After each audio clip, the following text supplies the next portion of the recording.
Halo, hai, ketemu lagi dengan saya Devi dan ini suami saya tercinta Agung Setiawan. Halo. Agung juga punya channel sendiri. Apa nama channel YouTube-nya? Agung Fuma, tapi dikit banget. Ya, nanti di subscribe aja ya. Oke, jadi kali ini saya mau menceritakan pengalaman saya sebagai survival cancer warrior, karena saya masih berjuang, saya masih punya cancer yang masih saya lawan. Nah, selama perjalanan saya rasa saya tidak akan berhasil tanpa dukungan orang-orang sekeliling saya, orang-orang terdekat saya, anak-anak saya dan suami saya tercinta gitu. Nah, aku mau nanya nih sayang ya, selama aku kena cancer itu kan banyak banget tuh kamu mesti mendahulukan aku, kamu mesti temenin aku ke dokter setiap hari, radiasi dan sebagainya. Gimana itu? Oke, jadi sebelumnya saya kan baru tahu bahwa ada istilah namanya cancer, pendamping cancer gitu. Waktu itu saya sharing ke salah satu kawan di sosial media, terus dia sebut saya sebagai pendamping cancer. Akhirnya memang pendamping cancer itu banyak hal yang harus dikerjakan gitu, karena kita tahu sendiri sifat penyakit kanker itu kan cepat. Kita harus berjuang melawan kecepatan dia menyebar. Makanya saya benar-benar meluangkan waktu saya. Jadi beberapa hal seperti pekerjaan dan lain-lain ya, akhirnya saya harus 50-50 untuk nemenin istri saya melakukan tindakan-tindakan kayak ya kemo, radiasi. Hal itu yang saya jaga karena saya berpikir bahwa kecepatan ini yang penting. Saya jadi harus leaderin dia, harus set up dia, atur dia bagaimana caranya, schedule itu on the track. Karena kita tahu juga kemo itu juga butuh energi, jadi pasiennya juga harus kuat ya, jadi kita jaga seperti itu. Terus yang kedua ya, kita usahakan dia nggak sakit itu di saat radiasi gitu. Sekarang aja dia sakit-sakit nih, aduh, saya juga kadang-kadang suka mijitin dia, jadi saya kadang-kadang juga jadi kayak tukang pijit deh. Sama saya tuh, sama saya sakit kanker, dia jadi tukang pijit saya, jadi driver saya, Terapis, jadi tukang ambil makanan, jadi terapis. Waktu saya selesai operasi, pertama saya selesai operasi kan jadi dokter palsu juga, jadi suster.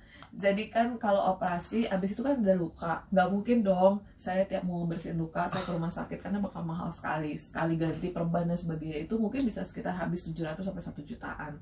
Jadi akhirnya sama dokter sama perawat disiapkan suami saya untuk belajar membersihkan dan belajar ya mengganti perban yang basah jadi yang kering. Itu saya dengan SOP yang benar, dia benar-benar pakai sarung tangan medical dan sebagainya, dia benar-benar tahu. Padahal aslinya dia tuh jijian.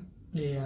Tapi ya harus bisa gitu, karena salah satu tantangannya kemarin kan waktu itu operasinya besar sekali ya, hampir 30 cm perutnya disobek, lalu harus ada dibuka sedikit karena harus ada cairan yang harus dikeluarin. Ya saya harus bisa gitu, jadi luka itu yang basah kita buka lagi, kita keluarkan cairannya, lalu kita kasih itu yang lain. Itu salah satu tindakan kami, itu cara saya membantu dia dalam operasi biar lebih cepat. Lalu ya memang ada kemo, kita harus temenin dia kemo. Terus yang kedua radiasi, karena radiasi itu kita kemarin coba usahain pakai BPJS, jadi banyak prosedur-prosedur ya. Saya akhirnya sama anak saya subuh-subuh udah ngantri dulu di puskesmas, lalu kita ke rumah sakit rujukan. Nah, radiasi ini salah satu momen, karena tindakan radiasi itu kan 25 kali setiap hari dilakukan dengan jeda 5 kali, lalu break Sabtu Minggu 5 kali. Ya itu yang membuat ya kita padat banget sih jadwalnya waktu itu. Tapi alhamdulillah sudah terlewati 25 kali, meskipun kansernya sampai sekarang belum bersih, tapi secara buka sih membaik karena tidak ada penyebaran. Harapan saya kedepannya ini akan lebih baik lagi. Amin. Gitu. Jadi teman-teman, penontonnya Mbak Devi, tolong kasih semangat dia please. Dia lagi drop banget. Makasih. Dia lagi drop banget please. Karena kakiku akhir-akhir ini udah 2 bulan itu sakit mulu. Jadi dia bolak-balik setiap 3 hari sekali. Dulu sebelum saya di nerve block, dia tuh tiap 3 hari sekali bisa bawa lari saya ke UGD karena sakit banget dan saya harus disuntik painkiller, disuntik Dexa dan sebagainya. Nah sekarang nih sudah disuntik nerve block, tapi ya ternyata masih ada sakit-sakit, yang sakit-sakitnya bukan sakit tajam yang langsung gitu, tapi lama, tapi konstan gitu loh, konstan di level-level 78, 678, naik turun gitu. Itu yang bikin saya agak-agak menderita ya, bukan agak menderita sih, menderita. Ya, dan itu memang kita udah bukan nggak usaha ya, jadi kita sudah opnam 10 hari, kita lakukan EMG. EMG itu kayak dicek mana yang bikin sakit, lalu juga di MRI, di ototnya juga tidak terjadi, cuma terjadi peradangan gitu ya. Terus sampai terakhir kita PET scan juga. Nah, ternyata hasil masih ada sisa tumor. Ya, ternyata masih ada sisa tumor yang ada di otot, yang itu membuat Sangat sakit. Itu juga harusnya nggak sesakit itu, tapi kita nggak tahu juga ya. Ya ini ya kita lagi usaha, kita berdoa, teman kan. Kalau teman-teman menonton ini, apalagi yang bukan penderita kanker, bayanginnya sesimpel gini aja. Jadi Mbak Devi itu kayak udah dua bulan tuh sakit gigi, yang dikasih Ponstan, dikasih lain-lain itu udah nggak sembuh. Jadi sakit terus, udah diobatin, hilang dikit sakit lagi. Bayangin kamu sakit gigi sehari, 2 hari, 3 hari aja emosi ya. Lihat tetangga main gitar berisik aja ada emosi. Ini Mbak Devi udah dua bulan begini nih. Makanya ya saya sebagai pendamping akhirnya sabar aja gitu, meskipun karena suka gitu, tapi ya Sayang, aku mau nanya. ya harus dia the first lah, dia kita harus dahulukan, karena kita yang sehat ya udahlah gitu. Sayang, aku mau nanya dong, kan sama aku sakit kanker ya, aku tuh tidak mampu memberikan nafkah batin karena ya aku operasi, terus udah gitu takut juga, abis itu dan sebagainya. Kira-kira mungkin kita nggak berhubungan sama sekali tuh udah 1 tahunan lah gitu. Nah, kamu tuh gimana ya, maksudnya kan kalau laki-laki itu ada kebutuhan ya, sementara aku kayak ngerasa bersalah, ngerasa berdosa, nggak bisa ngasih kamu, tidak bisa memenuhi kebutuhan kamu yang itu. Oke, jadi di awal pertama hal itu tuh yang saya buang dahulu di pikiran, karena gini, kondisi istri saya sakit, Devi ini, kami juga lagi sedang berjuang membuat sebuah bisnis startup baru. Itu dimana kalau teman-teman tahu bahwa bisnis startup itu, kalau kamu biasa kerja di kantor tuh energimu 100, startup itu harus 200 gitu. Bahwa ya tenaga saya itu udah habis untuk membangun startup ini ya, meskipun dan menemani istri saya sakit. Jadi hal kayak gitu sih nggak saya pikirin ya, about sex dan lain-lain. Cuman memang namanya manusia ada hal yang muncul gitu. Tapi itu akhirnya saya alihkan dengan saya, karena penghobi mobil ya, saya main sama mobil aja. Terima kasih Raja Motor, terima kasih teman-teman Datsun Jakarta. Terus ada teman offroad, saya juga offroad. Jadi gini, jadi ini kawan-kawan ya, memang manusia itu butuh untuk seksual, tapi saat mindset kita bisa ubah bahwa gini, hidup kita punya prioritas kita pertama jelas kesehatan istri saya, jadi itu jadi beban utama yang harus saya prioritaskan. Lalu yang kedua, pekerjaan. Saya bangun startup, ada investor saya yang harus saya jaga, jadi ya saya harus kasih win-win solution gitu. Terima kasih juga untuk investor saya yang sedikit atau sangat memahami kondisi saya dan masih memberi kepercayaan. Terus yang ketiga ya, memang saya tuh hobi dari dulu, saya offroad. Saya itu udah offroad dari 7 tahun lalu, main motor seminggu sekali, kadang 2 minggu sekali. Kadang Mbak Devi itu juga sering main motor trail bareng saya. Sebelum kena cancer ya. Ya, sebelum kena cancer dia itu seorang ya strong banget gitu. Dia ikut offroad, jalur yang sulit, tanjakan, ya ampun, aku ngebayangin itu kawan-kawan, aku lalu ngebayangin ya, Mbak Devi itu dulu free dive, turun ke laut, ketemu binatang-binatang gede, lalu ikut saya offroad, terus traveling, nyetir sendiri kemarin. Cuman sekarang ya itulah, kadang-kadang ya ampun, kok Tuhan membuat begini sih. Tapi yang apa, itu ujian.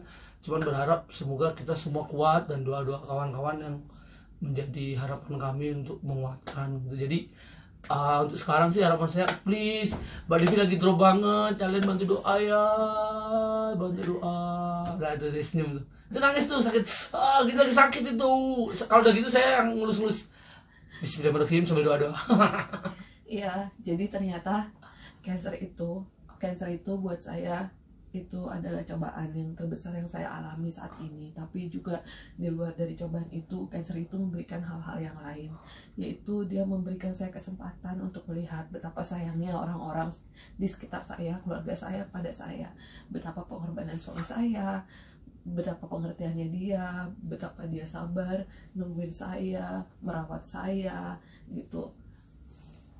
semuanya lah banyak yang dia korbankan. Anak-anak saya juga sama.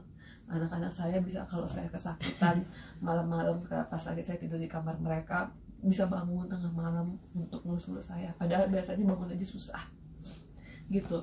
Mereka nggak pernah susah disuruh-suruh sama saya, karena saya sekarang juga susah jalan. Jadi saya kalau jalan pakai kursi roda atau pakai tongkat karena kaki saya masih lemah.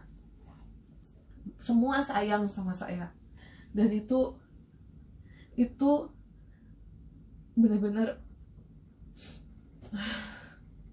Jangan menangis, semangat. Sumber kekuatan saya Ya, saat ini bagus. menghadapi cobaan-cobaan saya gitu. Tuh kan, Mbak Devi itu melo banget kan. Mbak Devi itu dari dulu, jadi dia kalau nonton film aja melo. Jadi kalau dia menceritakan sekarang ya melo. Cuman intinya bahwa saya sebagai pendamping dan dia sebagai warrior ya. Sebagai warrior ya, kita harus tetap semangat lah. Kita percaya Tuhan memberikan cobaan itu tidak lebih dari kemampuan kita. Kita terus berusaha ya, meskipun kita babak belur sih. Ya, orang sakit itu ujiannya banyak. Ternyata orang sakit itu ujiannya mulai dari waktu, keluarga, finansial. Jadi gitu. Jadi kalau kamu diuji sesuatu, misalnya diuji soal uang gitu ya, udah uang doang yang hilang. Ini kan kalau sakit tuh enggak. Jadi tenaga, semuanya, finansial, uang juga. Jadi kita itu diuji tiga gitu, dan kita berharap kita selalu kuat ya. Kita udah setahun, hampir 2 tahun lah. Dan Mbak Devi kayaknya udah mulai drop nih. Ya, saya berharap dengan bikin konten ini, sebenarnya awalnya nggak mau diundang, tapi saya pengen support dia juga biar dia seneng lah gitu, bahwa dia pengen ngevlog. Aku kasih semangat juga. Saya doakan dia sembuh. Nanti saya juga akan bikin vlog yang lebih indah lah ya, kayak overland. Gue sih pengen banget kalau Mbak Devi udah sembuh, kita overland, offroad, pakai mobil jeep gitu, kita keliling desa-desa kecil, kita saling berbagi untuk warga-warga kecil sambil keliling Indonesia, seperti itu harapan. Amin, amin. Makanya didoain ya. Oke. Nah, jadi kalau buat kalian yang ingin bertanya apapun itu tentang cancer, boleh langsung tulis di komen. Terima kasih untuk menonton dan jangan lupa subscribe.